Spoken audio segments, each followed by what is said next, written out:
We see in today's Wall Street Journal an article, or an opinion actually, by Mary Anastasia O'Grady, who sometimes is very good, sometimes she's not. But she has an article in here on what Castro knew about Lee Harvey Oswald. If you can get it, access it online, whatever, I suggest that you read it. It's pretty good. And she demonstrates that there's a lot of questions about what Castro knew before the fact relative to the assassination of President Kennedy.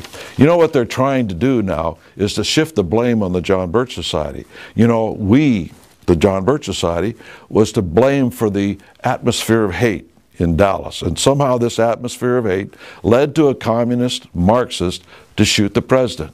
Now, does that really make sense to you?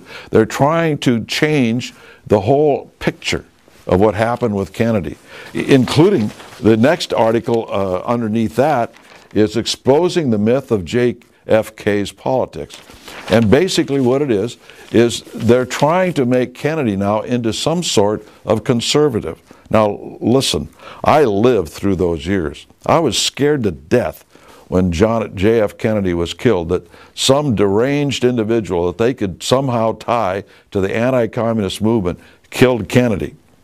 When the subsequent events came out and demonstrated that it was Lee Harvey Oswald, it became very obvious that a communist killed Kennedy. That's simple. He wasn't a communist? Well, then why did he live in Russia? Why did he go to the Cuban embassy? A number of things like that. Even while he was in the Marine Corps, not later. And so from the very beginning, Cuba knew about this guy wandering around, professing the idea that he was a communist and wanted to kill Kennedy. So what can I say? But they're trying to now shift it over to the right wing, the John Birch Society, and therefore the Tea Parties, because after all, everybody knows that the Tea Parties were started by the John Birch Society. Well, at least that's what they say in the newspapers. So those are the sorts of things going on.